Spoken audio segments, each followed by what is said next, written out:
The following content is provided under a Creative Commons license. Your support will help MIT OpenCourseWare continue to offer high-quality educational resources for free. To make a donation or view additional materials from hundreds of MIT courses, visit MIT OpenCourseWare at ocw.mit.edu.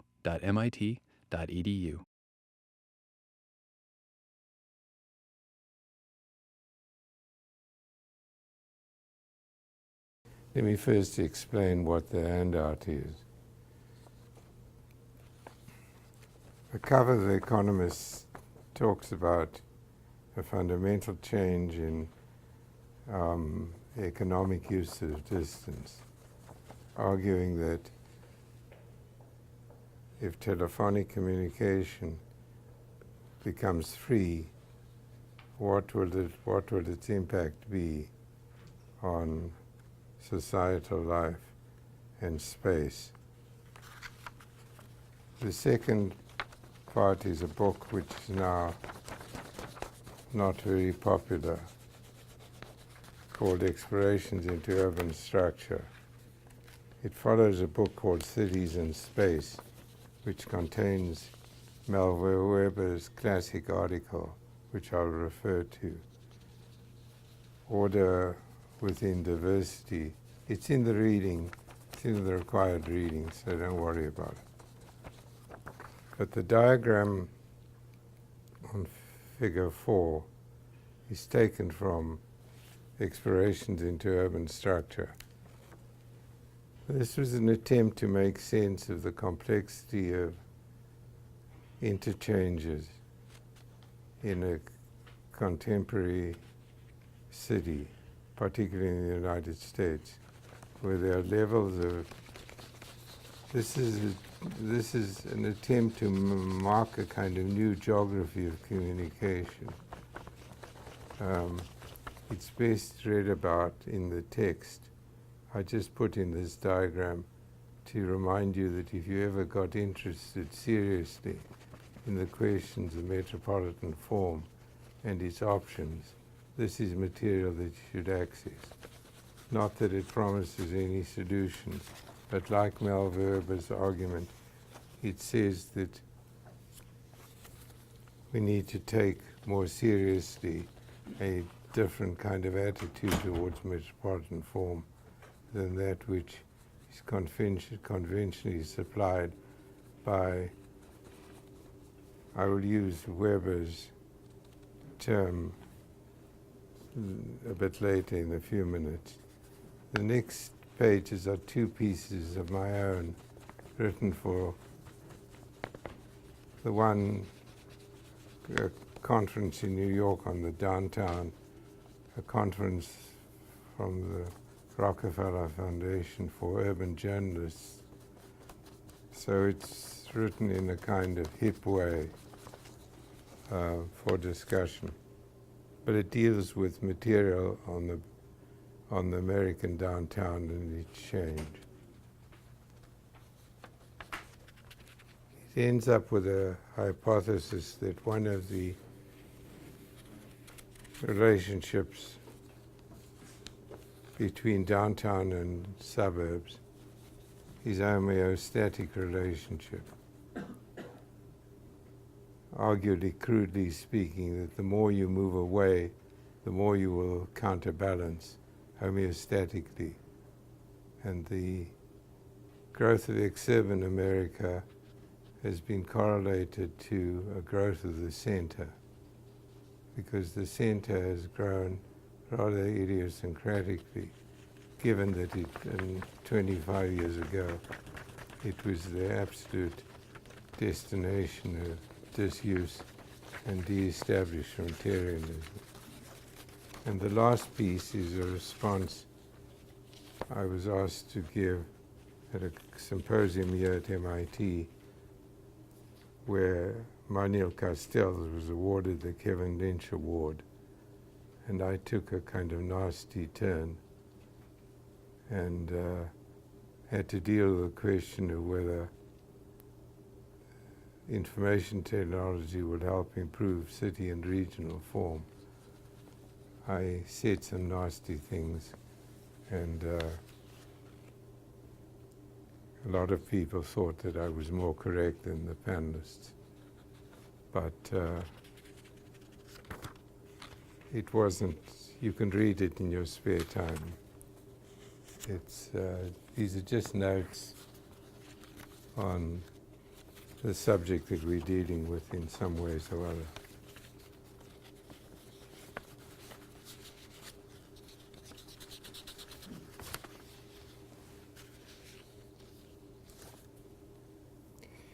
Look, throughout this class I've been giving you material not for the sake of adding paper to your compendium of stuff.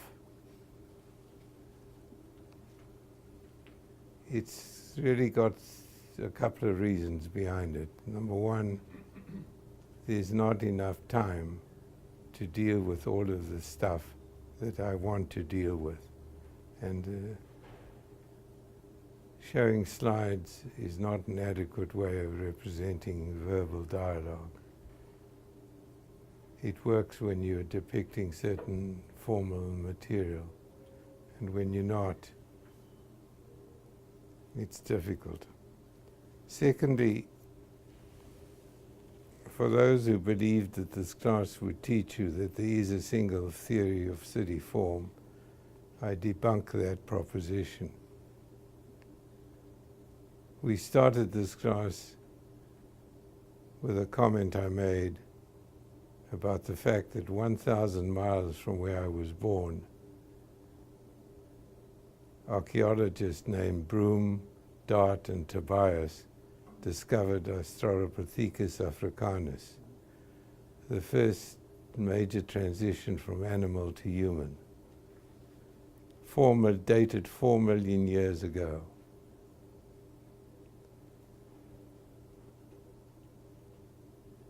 Brain size was 400 cubic centimeters.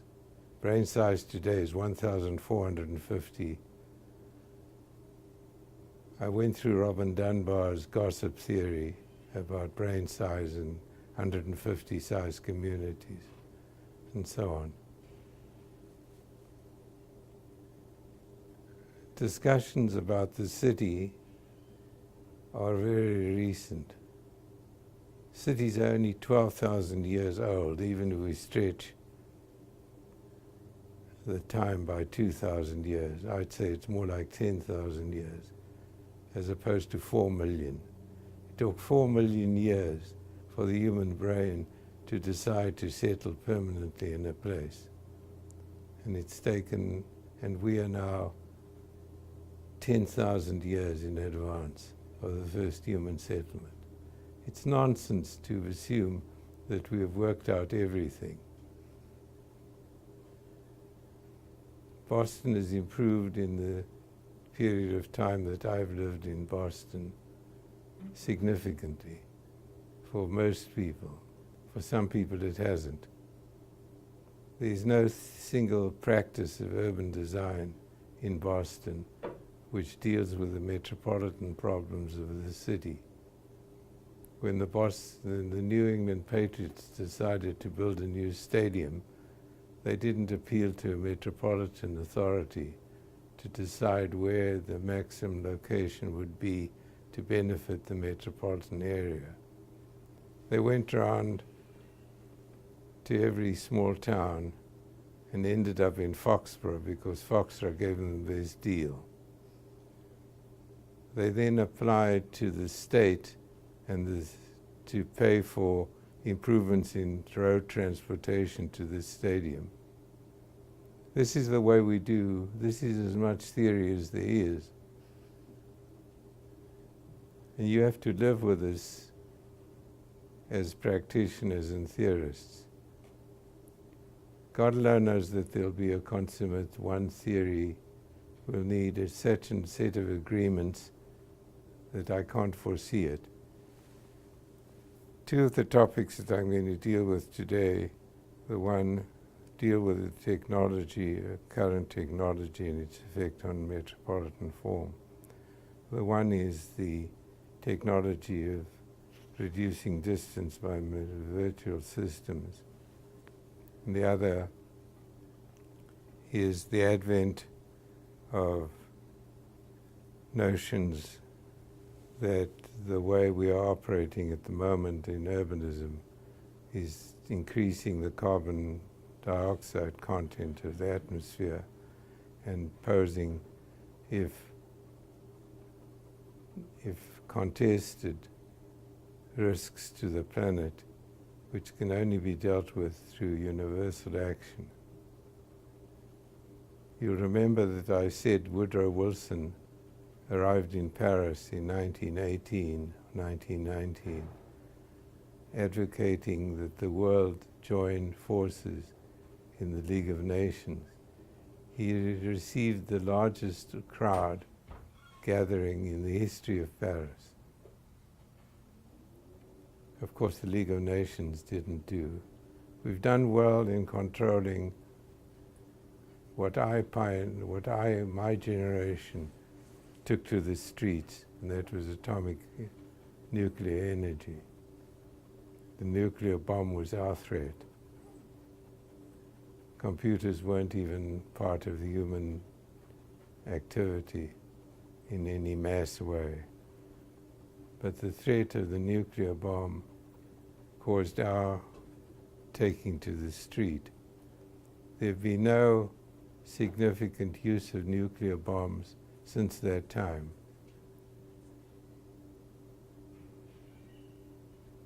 How is it that we can agree on, one of the questions I will ask is what constitutes agreement on matters which emanate out of general goodness, and our history of responding to threats is very short.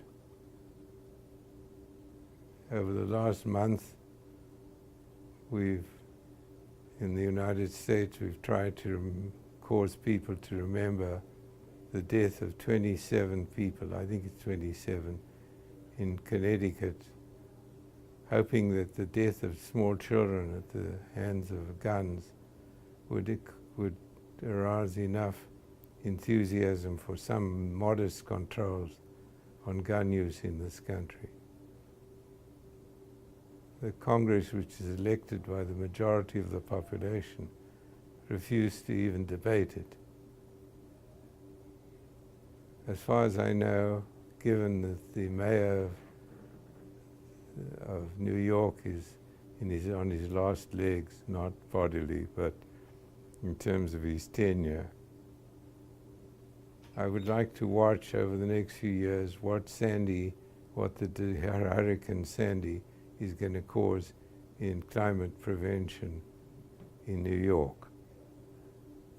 I'd like to see all of New York's suburbs undergo an enormously expensive proposition of putting all the power lines underground instead of in the air, which causes enormous disturbance of power supply, and so on and so on. We're going to watch people rebuilding on land which should be used to soak up water. This is still happening in Florida. We're very poor at making decisions even when we have significant threats.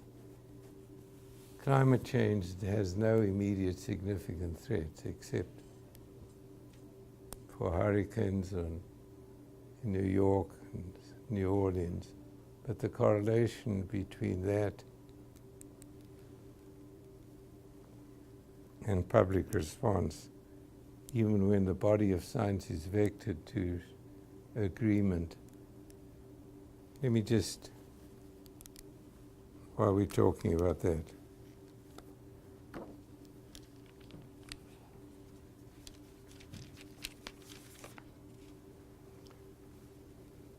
there's a professor called Michael Mann at Yale University. He's one of our most outspoken theorists. He's a professor of meteorology and geosciences. Mann recently wrote a book about his experiences called The Hockey Stick and the Climate Wars. Over the last 15 years, as his research has gained prominence, he has been called a liar, a charlatan, and a scumbag. His critics have demanded his arrest. Blogger Mark Morano called for him to be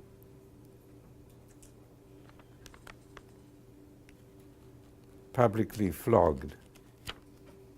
Morano's former boss, Rush Limbaugh, said they should be drawn and quartered. This is in a democratic society. His office at Yale has been girded with police tape as a crime scene. He has received threats to himself and his family.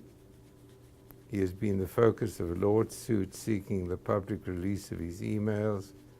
Man is arguably the nation's most hated climate scientist.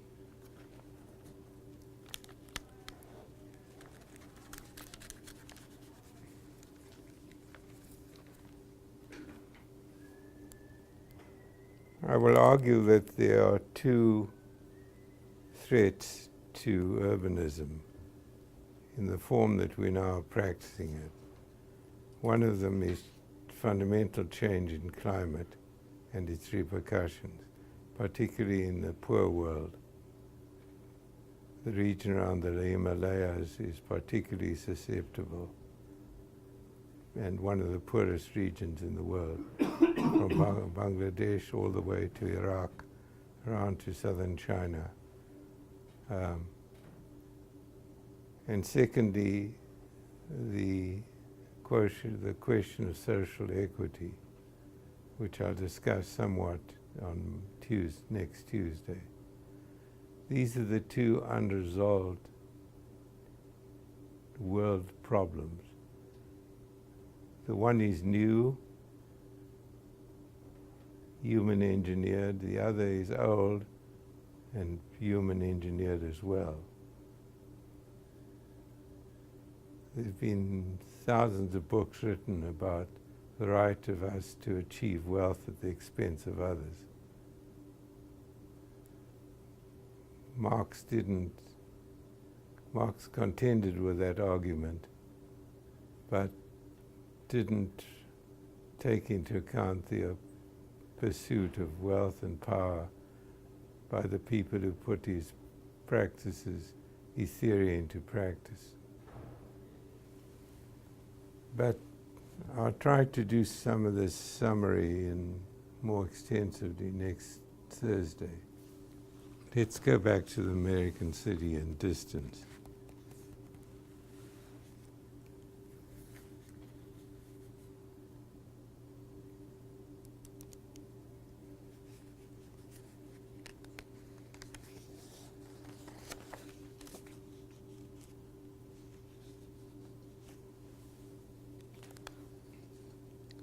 I'll just quote in my little comment with Castells. I quote from an article in Time magazine, February the 21st, 2000. I quote, this is from the architect Wes Jones's work. Computers promote a dramatic trend towards decentralization, allowing people to spread out and live and work anywhere. Now my comment is this despite the fact that downtown residential growth in US cities is now at the same rate as for metropolitan areas.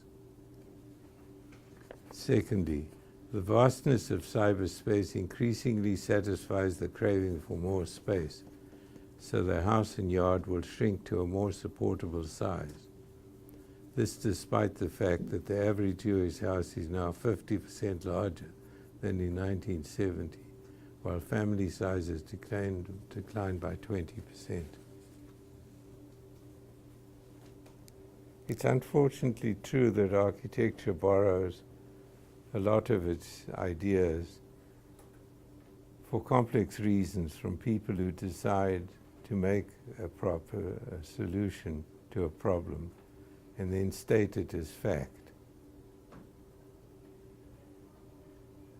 It's impossible to take Corbusier's writing on the basis of factual evidence. Yet he's the world's greatest architect of the 20th century. This discrepancy is interesting because it's associated with factual observations such as these made by Young and claiming to be on his way to fame young architect. Polemic and manifestos and pamphleteering don't reach the level of Goebbels in Nazi Germany, but they come close to, I think it's part of the notion of the whole complex act of the brain in producing architecture. It involves so many domains of knowledge which have to be brought together and traded off. And what gets traded off in favor of many others is the notion of creativity, the notion of producing unique resolutions. When I did the architecture education study, it was interesting to see how many young people, young architecture students, said they chose architecture because it was both creative and respectable. That it had the creative, they had the ability to be creative, not work in a large corporation and take orders from above, which most architects have to do. But it pitted a life in law and corporate business against architecture, because architecture was creative but on the safe side of creativity. It wasn't playing jazz or going to the theater or going into painting or going into media, whatever. It combined rationality, science, and art in a unique way. This has been the dogma of architecture almost since it started. And it's created a world of greatness.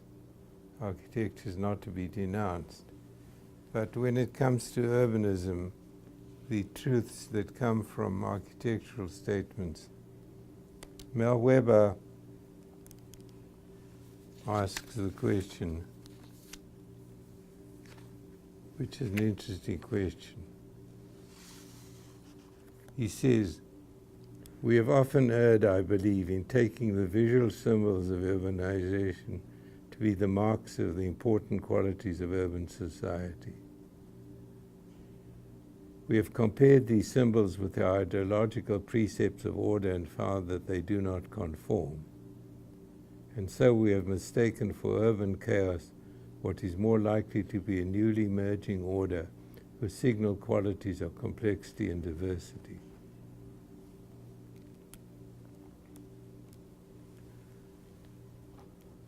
Is the limited geometry that we have,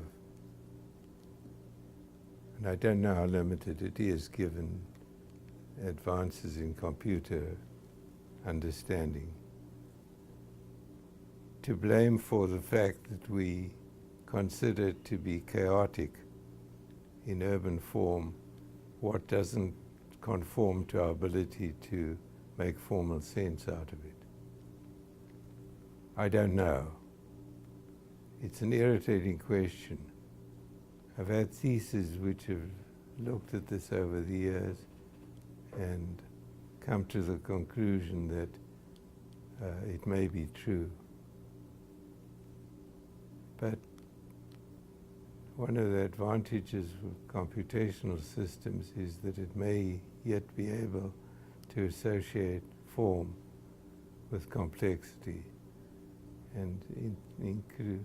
But as long as architects keep on being trained to work on the notions of face-to-face contact and visual order as opposed to urban order as equivalent to architectural order, I think we'll constantly have problems of focus. So Weber, who's a great social scientist, professor at the University of Berkeley, now retired, raises this kind of question. He says that, I like to quote from writers rather than paraphrase them. It is now becoming apparent that it is accessibility rather than propinquity that is the necessary condition. As accessibility becomes further freed from propinquity, cohabitation of a territorial place, whether it be a neighborhood, a suburb, a metropolitan region or nation, is becoming less important to the maintenance of social communities.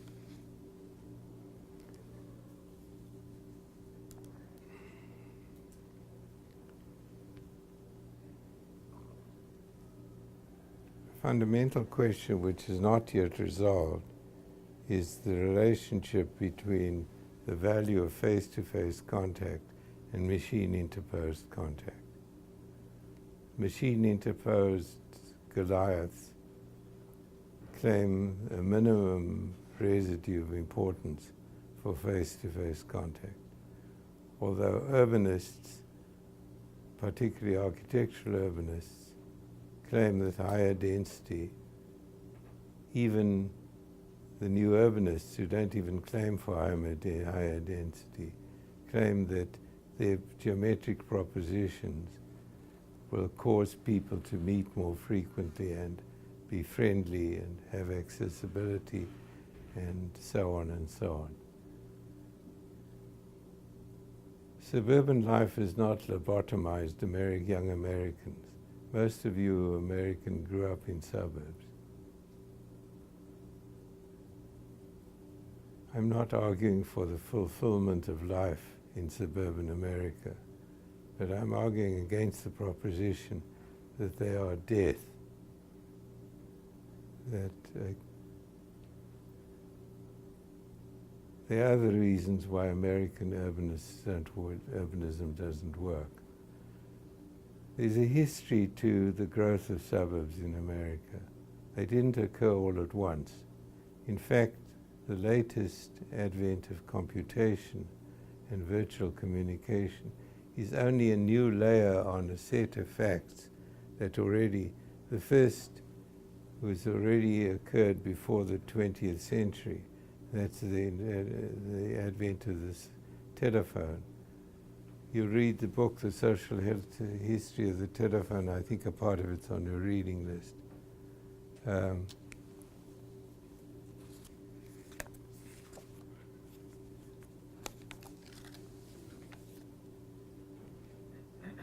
me find it.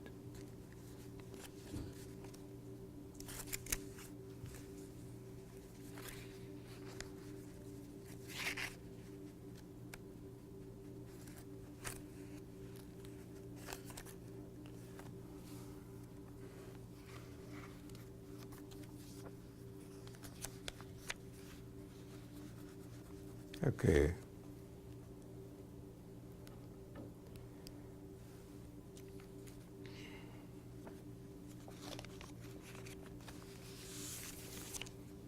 The telephone was first introduced to make living in the non-city more tolerable, so that people on farms could have access to health care in emergency situations and communicate.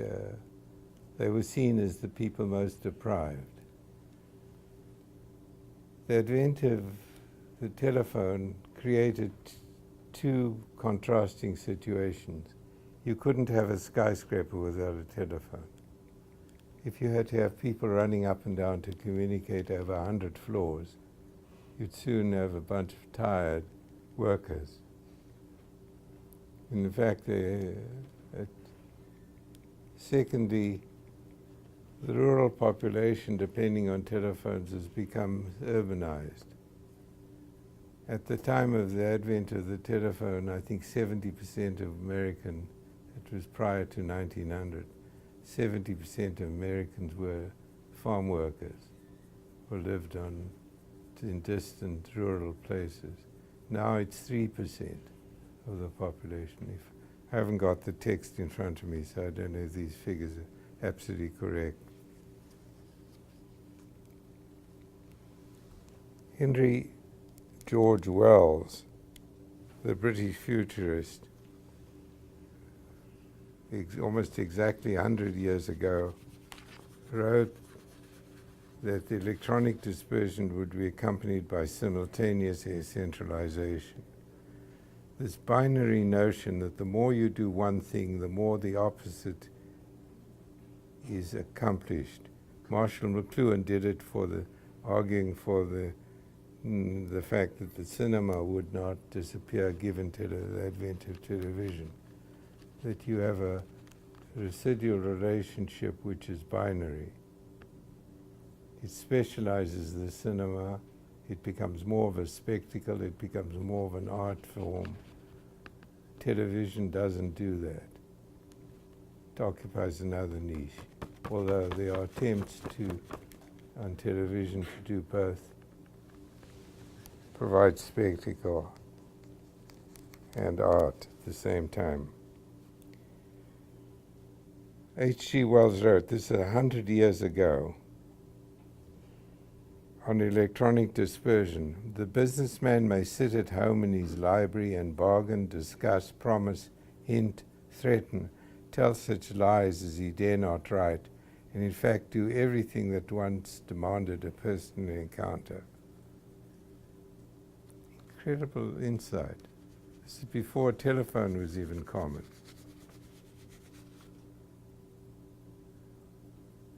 And so the center will be essentially a bazaar, a great gallery of shops and places of concourse and rendezvous, a pedestrian place, its pathways reinforced by lifts and moving platforms and shielded from the weather, and altogether a very spacious, brilliant, and entertaining agglomeration.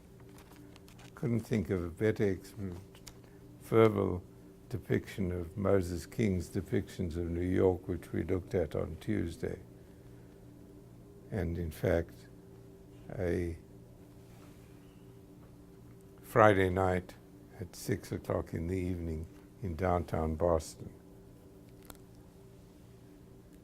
When I was a graduate student of your age at MIT, Boston had virtually no European-based restaurants, none of any quality. When I was visited by friends and family from outside, I had to struggle to find anything which wasn't made of white bread and hamburgers. And now the turnover of restaurants is so frequent that I cannot go to a restaurant which survives for longer than a couple of years. At least the number of restaurants that I used to go to that have diminished have turned over enormously rapidly.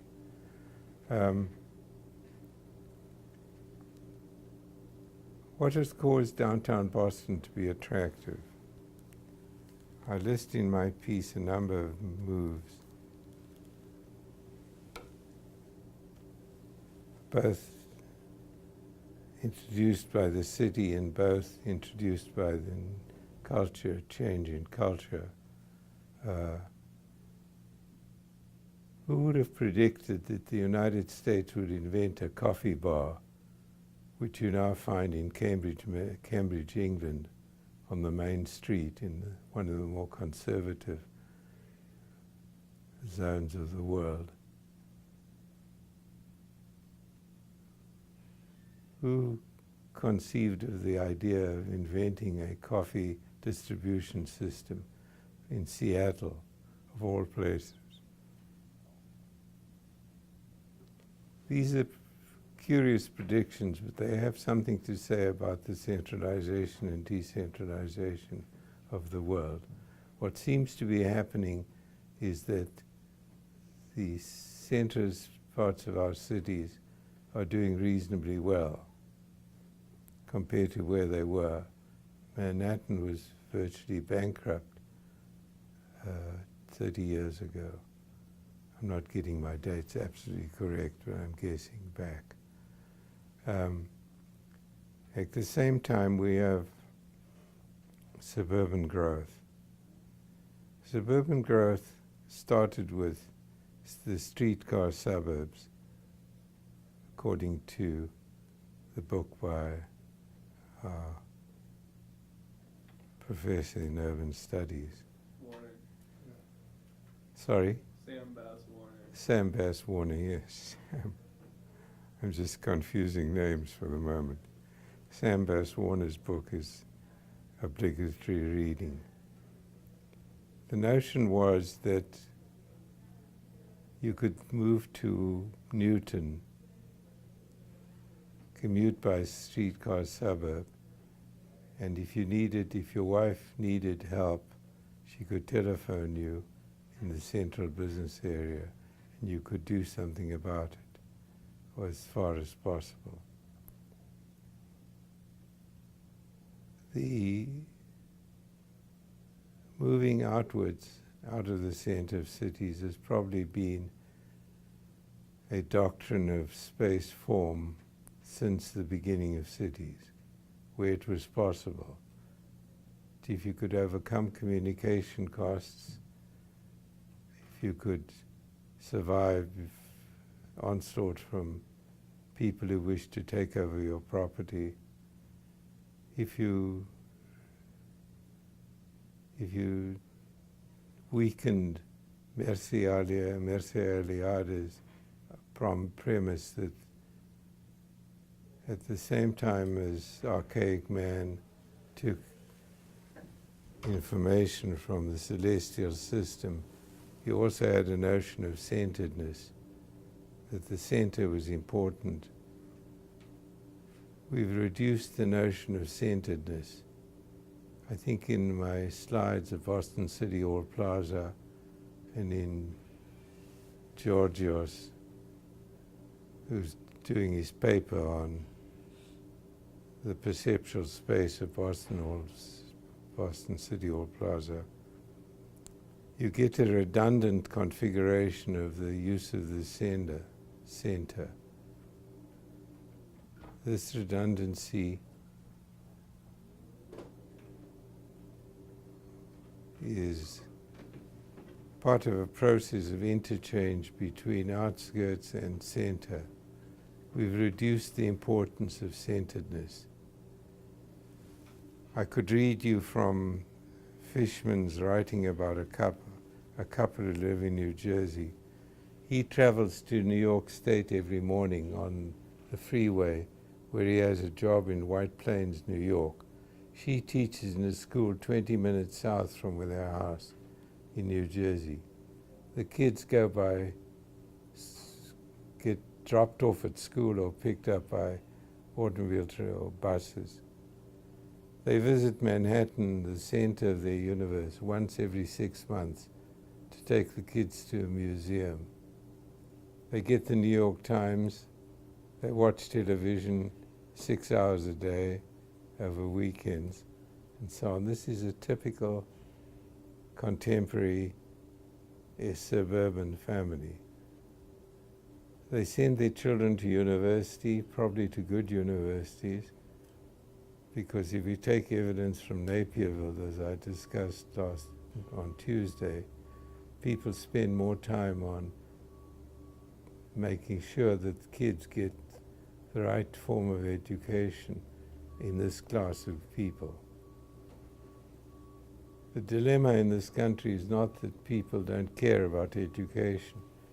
They either don't have the capacity to do anything about it, and therefore our education is... How do you understand the paradox between the fact that without any doubt we have the best universities in the world?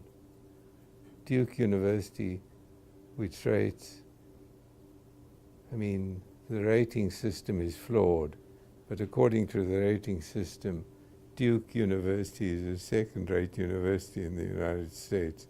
Probably has one of the best medical schools in the world, and so on. How do you compare the binary quality of the higher level of performance in our university system and the weak average performance in our school system, high school system? How do you connect the two? I don't know. It's a proposition which has to do with a number of factors in this country, and we haven't got time to go into them. But the move to the suburbs was accomplished by a number of things. Technology, the telephone initially, the septic tank, which allowed you to find a unit of occupation independent of a municipal system, waiting for the municipal system to come. The capacity of developers to operate quite freely to maximize profit.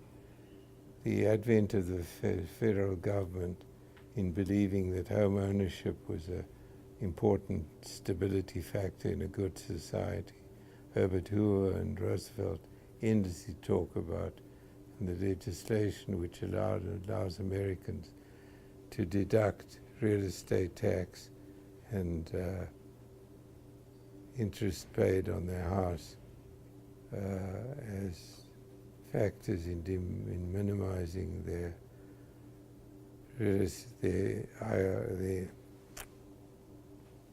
federal and local tax payments.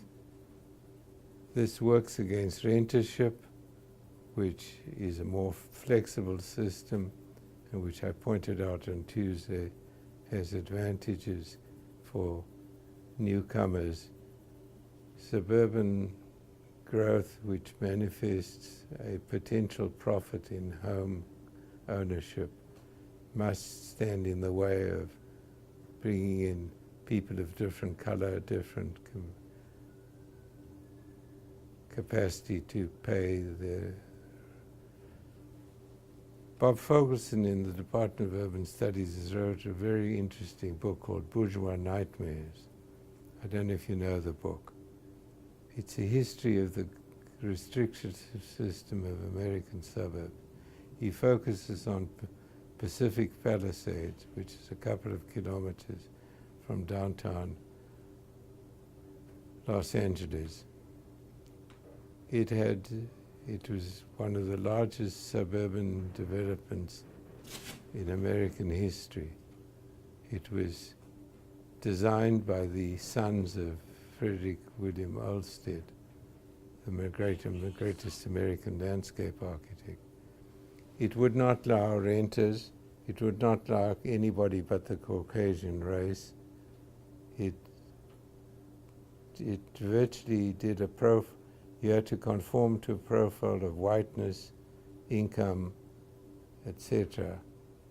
Restrictive conditions were part of American suburban growth, and only court legislation much later on provided equal access to American suburbia. So American suburbia, like Newton, well, I don't know the history of Newton, but would be an adjunct for white, well-to-do in the initial phases, rescued by the telephone and the septic tank. With the greater liberalization of American space, the suburbs took on an independent economic force of their own and slowly disseminated the distance and time spent commuting to the center of the city. Shopping first, the first shopping centers were in Framingham, Massachusetts. That led to larger size shopping centers, Mondawmin in Baltimore, ending up with the gigantic complexes in Minnesota, and so on. Work followed. There are more offices in northern New Jersey than in Manhattan. Believe it. If the metropolitan space of New York includes northern New Jersey as a metropolitan space, as it should, There are more offices in northern New Jersey than in Manhattan, which is not part of the human perception. There's more commutation. Over 50% of work commutation today is from suburb to suburb and not from suburb to central city. There are a number of these indices. The suburban world has become a world of its own, in one sense, not dependent on the central city. Now, who do you expect to be in City Hall Plaza on a Sunday morning? Somebody living in Newton, watching television for 6 hours, having friendships which now can be accomplished over large distances. I want to recall an incident in London. A number of years ago, London road system has never been expanded significantly, despite the increase in automobile use, quite a large proportion. London proposed building a box highway to make transportation from southern parts of London to northern parts and east and western parts, as the city was expanding, more possible without crossing the center of the city. All architects and environmentalists opposed this move, saying highways were just opportunities for more automobiles, more negative consequences, aesthetic disparagement, and so on. The New Statesman, which I used to read because they wrote such good English. I learned to write English from reading newspapers, good newspapers, not from any other source. The first international publication I ever published, I rewrote 16 times. So those of you, especially those who are foreigners, believe you're going to write a thesis in a week in good English, forget about it. Learning to write, like learning to draw, is a slow process. You assume that you learn to draw as architects in 5 years and don't learn to use language properly. Anyway, that's beside the point. But the New Statesman had an editorial which attacked the opponents of on the grounds of social equity. It says that what we know about social trips is they're seldom done by public transportation. Social trips are generally done by automobile. We are depriving the poor people who are now having access to automobiles for the first time of the right to access the metropolitan area socially. It would mean that a young man who lives in Wandsworth in southern London, in a poor to middle income community, who meets a woman who works in a same office, who lives in Hampstead in northern London. If they wish to date and there are no roads to allow him to move freely, that date will not take place. Of course, it's debunked by European examples of people dating as a result of subway encounters and so on. But this was the argument. The argument also applies to our thoughts about climate change. We've arguably gone through a period of building an economy based on the profligate use of resources. Now that we've established our state, we are now arguing for the diminishing of the poor world, who are arguing that the distinction for them is the choice between smoke and income and survival. It's an interesting dialectic between the search for social equity and the use of the metropolitan space. Just a few facts about information technology in urban space. In 1997, only 6.3% of the American population worked at home on a regular basis. On an average, these people only work 19 hours a week, only a fraction of them work predominantly at home. Less than half of the home workers used computers, though the majority used telephones. That was 1997. I'm sure it has changed. The notion of working at home, the increase in homework, has an interesting counterpart effect on automobile use. Apparently, the more you work at home and the less you use roads, the more opportunity there is for the roads to be used by people who don't use them because of current congestion. So there's an extraordinary resonance between reducing automobile use on the one hand by working at home, and the fact that those people who work home don't use their automobiles, reducing the amount of use of the roads. Therefore, the use of the roads is an elastic commodity. Automobiles use roads when it's easy to use them and stop using them when they are enormous difficulties, either in congestion or in parking costs. So,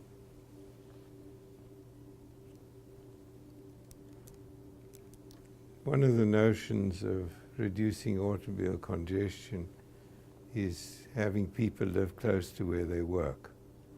This is absolutely antithesis to the idea of a liberal society. Again, you have a problem. You live in a metropolitan area because you have access to free economic opportunities. Your husband and your wife work in different places. Much of this thinking comes from pre-women work, comes from suburbs such as Levittown or Framingham, where women didn't work and had time for social life. If the family that I described from Fishman's article, the husband maximized his work opportunity by working in White Plains, New York, or they live in northern New Jersey. His wife teaches in school, and the best job she can get is 20 minutes south of where they live. So they have a 40-minute spread between the two of them. Americans change jobs relatively frequently. If you live in a metropolitan area, changing a job might not mean changing a city, but changing in another part of the metropolitan area. Maybe if the road system were adequate, you could stay in your house and change your job, because you can get freely through private automobile use. Let's just look at one or two more, and then we'll look at some aspects of climate change.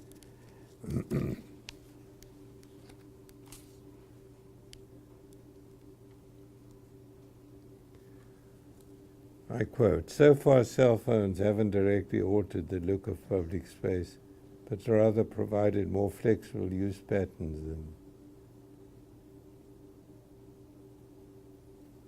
A study done of Boston cab drivers says that cab drivers are relying more and more on information from cell phones than they are from teleradio, which they say is full of static plague interference.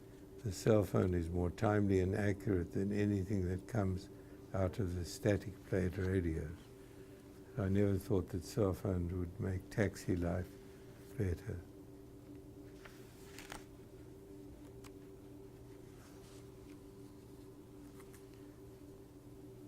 An analysis of households in North America that perform online activities weekly by activity shows that 85% of the internet is used for emailing.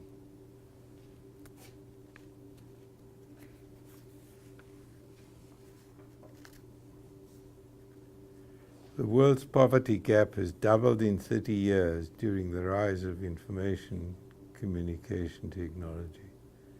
Matthew Zook's analysis of internet domains in 2,500 cities across the world shows that the top 5 cities, accounting for 1% of the world's population, account for 20.4% of all internet domains. There's more evidence of the centralizing effect of information technology.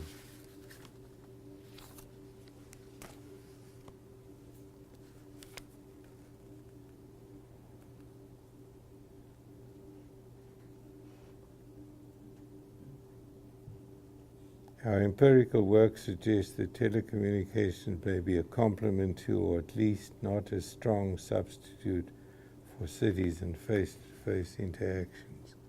This is not written by architects, but by urban theorists. So we are currently in a domain in which we have to try to find a reasonable balance between face-to-face communication and its advantages and machine-interposed communication. MIT is going crazy at the moment debating as to what extent it should reward students who learn electronically from electronic information. There are propositions that it should shorten the residential time at MIT. MIT is based totally on face-to-face communication, not solely. You're sitting with computers, listening to face-to-face communication. But the essential basis of the teaching is still face-to-face communication, and a limited population who can benefit from it. Over 36 years, I calculate that there have been 1,200 students, 36 times 30, 1,000 students in this class. Each of them is not each. There are now versions of this class in India, in Moscow, in Indonesia, one at Penn State, a number of our graduates of this class. I'm pleased about that, but it doesn't compare to the effect that the filming of this class might have published through MIT-X over time. But the essential domain that you're living in is to make sense in your work of the still unresolved balance between face-to-face contact, which most architects prefer, and which most pre-computation in theorists have accepted as the basis for their work.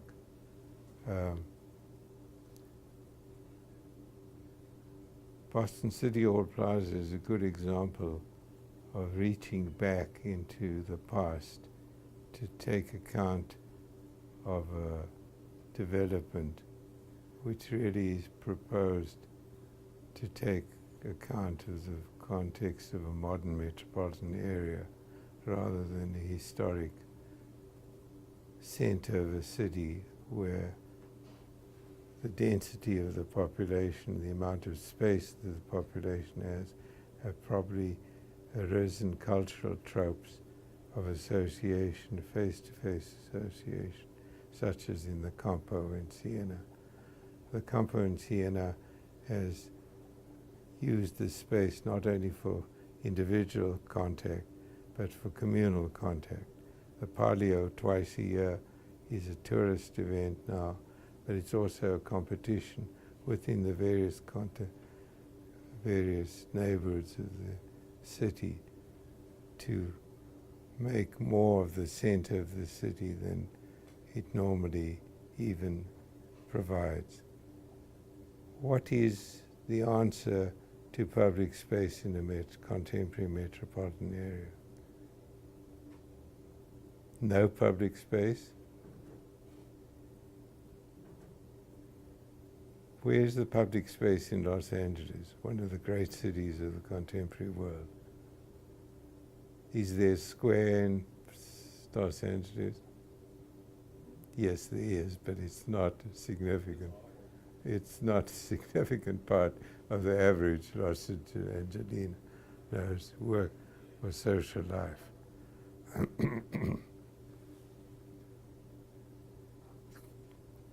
And yet it activates enormous economic production.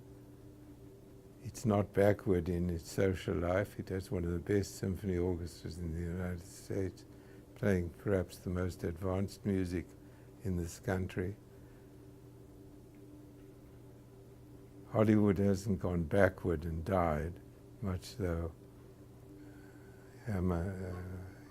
Adolf Hitler thought it would, because it didn't produce a movie about the 32 games. These are fundamental things that you need to incorporate in your work as an urban designer. Maybe Eon's thesis is a good substitution for.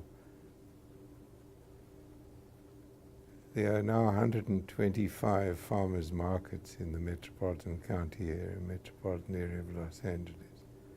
These are new adventures which introduce a form of public activity, a decentralized form of public activity, where commerce, which is still probably the foundation of American public life, is transformed into the capacity to imagine buying food from a healthier provider, a less corporate provider. There's a good thesis done here about 4 or 5 years ago on the farmers' market in Los Angeles as public space. So what I'm arguing is that above all, the metropolitan area has enormous advantages to us. None of you would want to live in small domains of 20,000 people, unless you choose to live unless you have enough wealth to live in Aspen, Colorado, where there are more private airplanes at the airport than any other city in the world per capita. One of the problems about climate change is that it's not threatening enough.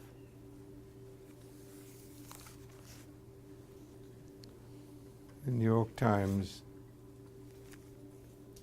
has Time magazine and most publications have had special issues on greenness. In the New York Times issue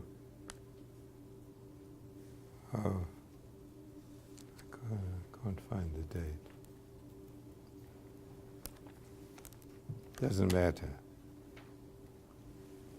It's timeless.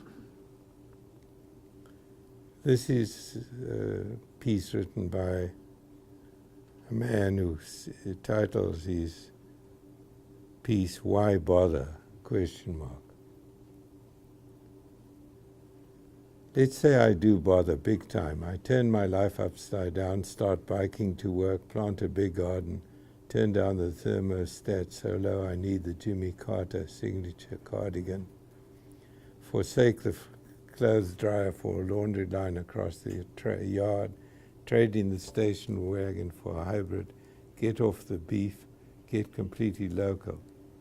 I would theoretically do all that, but what would be the point when I know full well that halfway around the world there lives my evil twin, some carbon footprint doppelganger in Shanghai or Chongqing, who has just bought his first car. Chinese car ownership is where ours was back in 1918. I forswear news positively itching to replace, so exactly what I have to show for all my trouble. Now this is an argument in the developed world. This man is writing from his computer in New York for one of the world's leading newspapers, what to do contemplating how minimal his contribution is in relation to the universal problem.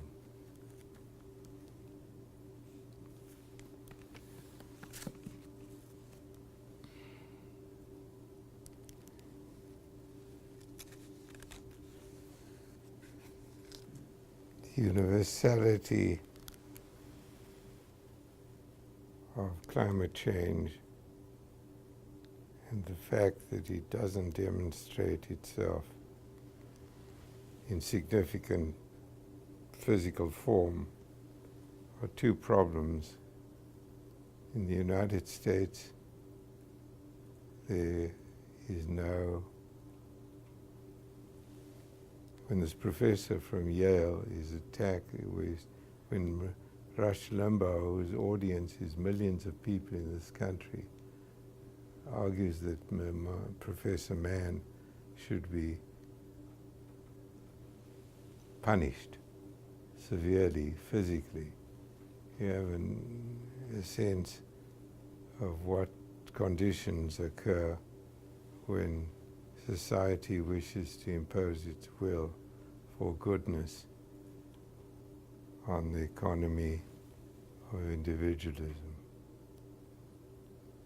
Maybe this man who writes for the New Yorker is wrong, that if all of us did something, I commute by car to work every day or every day that I work, because there's no public transportation to account for where I live. I would have to walk a significant distance to get a bus. I would have changed the bus in Harvard Square. And I live in the center of the city. Eon has taken the trouble in Los Angeles in a thesis to take a trip from one of the poorest areas by public transportation to work. She took something like an hour and a half to get to work. So we have a problem. Public transportation is a function of automobile use. This is the world in which you have to start working in 6 months' time, or 2 years' time, depending on how long you're still going to be here. It's not a pleasant world.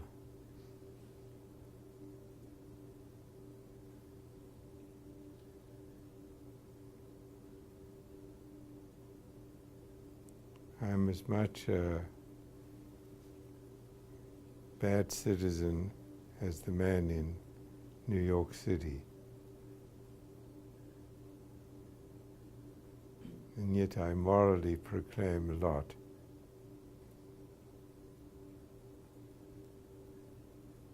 It's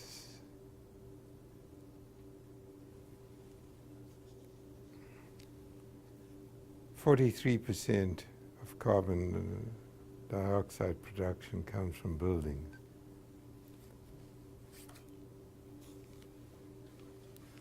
25% from industry, and 32% from transportation. The proposal to introduce congestion pricing in New York City, within the metropolitan area of New York, failed. Why? Because of democracy. As long as people in rural areas have significant votes in situations which largely are urban in character, there will be this disjunction. Road congestion pricing in London which was accepted largely because they had the best public transportation system in the world as an asset.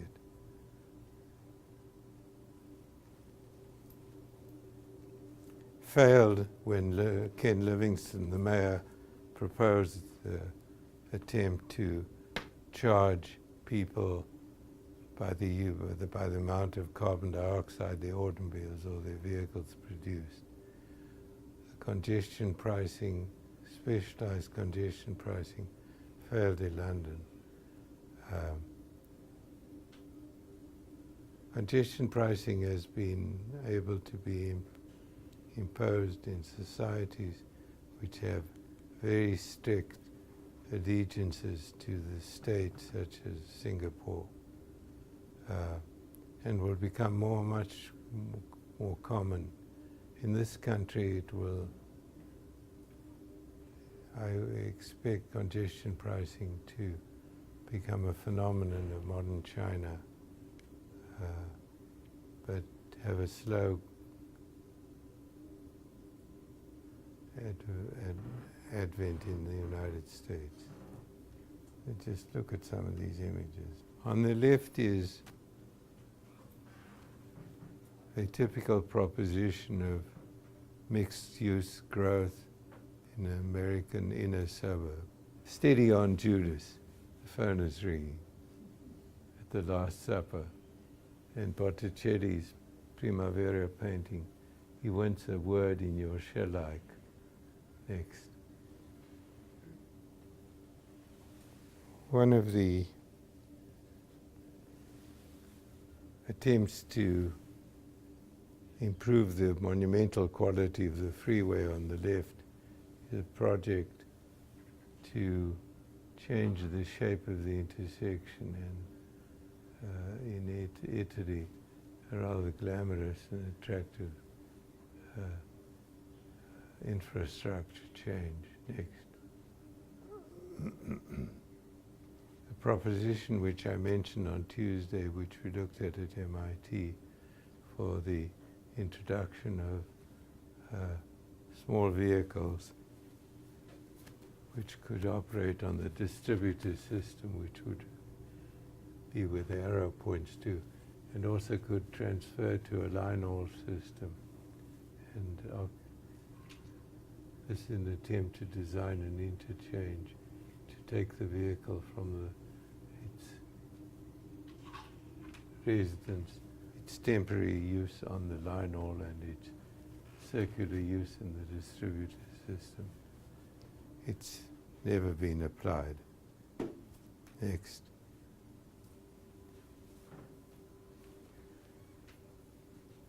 This is from a project of Christo Alexander. Every dwelling must be immediately next to a vicarious use. This is the maximization of face-to-face contact. Each dwelling must contain a transparent communal room with the following properties. On the one side, the room is directly adjacent to the street. On the opposite side, the room is directly adjacent to something else. So, all rooms in houses in this project face onto the street, and they are transparent. And the road system is on a number of planes organized in order to maintain this notion of actual and symbolic face-to-face relationships. Of course, it's foolish and silly. But next.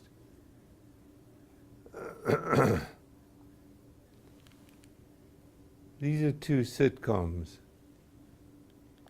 On the left is the Brady Bunch, which produced 117 episodes between 1960 and 1970-something.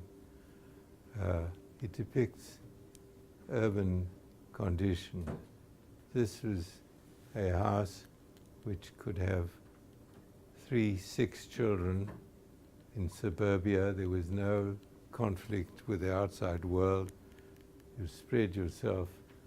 This is a divorced husband who was an architect. His wife Carol had 3 daughters. He had 3 sons. And the lady next to Carol is the housekeeper. This is the tranquil American suburban situation. I can read you some of the episode stories. They deal with personal conflict growing up, how to live in a family, what to do when one of the children is nasty, and so on. On the right is a subsequent television sitcom called Different Strokes. I don't know if any of you have seen these. Different Strokes deals with a man, a wealthy white man, an aged man, whose wife died. He adopts two black kids. He has a natural-born daughter who's standing there. The topics, the situation is in a downtown American site. The topics deal with drugs, warning children not to be attracted in the street by strangers, sexuality, urban conditions. There are two images of the center of the American city, and the good life in the American suburb, which is, of course, not attainable for all of these happy people. Somebody should write a piece about the contrast between, Ricardo, you should pick these two up and indicate what they say about American metropolitan life. Who influences the ideas? Examples in Mexico. Sorry? I can give you a few romantic examples in Mexico. Yeah. It's so popular. These fascinate me because they're created by people who know America. They're very interesting. I mean, I had a friend in Hollywood who got me a site plan of the set for the Brady Bunch. I was going to write about these two, but I never did. Next. Bill Mitchell's attempt to denote in a number of categories, public space, retail transactions. The category above is go there same time, go there different times, connect remotely, same time and different times. He's trying to indicate what the space is where we use face-to-face communication, and space which can be connected remotely. Next. Talks the same in work. The education, classroom, lecture hall, teaching laboratory, design studio, as opposed to live broadcast, video conferencing class, shared interactive environments, SimNet, different times, non-circulating library, a museum, a language laboratory, and so on. Next. There's a project in Fort Worth, Texas, which is essentially a metropolitan project. It's for Alliance Airport, the first and only passenger-free airport in the world. It's at the intersection in the metropolitan area of Fort Worth of the Highway 35, which runs all the way from Mexico to Canada, the Santa Fe Railroad, which connects Texas to the Pacific Ocean. Next.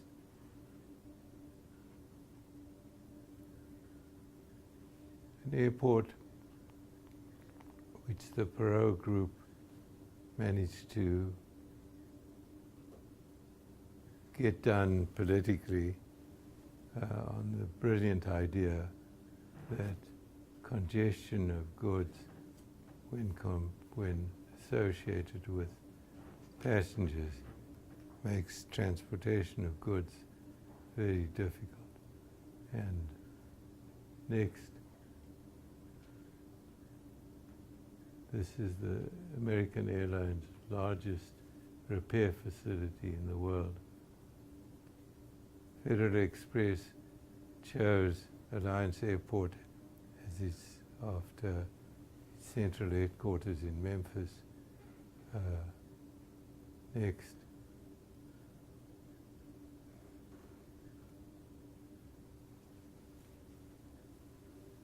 I show this project not because I worked on it, but because it's one of the few positive things that could be produced in a metropolitan frame, taking advantages of rail, air, and train. Instead, what we now do in Boston is schlep high-octane gas across the harbor to embankments in Chelsea. This would reduce the friction of that kind of communication by locating facilities, new kinds of facilities such as transportation, such as goods only. You cannot send goods electronically. I was at a conference in Euro Disney in Paris once, where a physicist from British Telecom argued that he foresaw a future in which physical goods would be able to be dematerialized, sent electronically, and reassembled at the other end. That will wait for your generation. I don't see the physics being easy. But this notion of using transportation where it works well, where it can connect in multimodal possibilities, is what Alliance, and Alliance has been very successful. Partly because it's been so well designed. It's got Texas steers on the landscape next to the runways, not in the way of the airplanes, but it's spent an enormous, it's paid a lot of money to making it a beautiful place.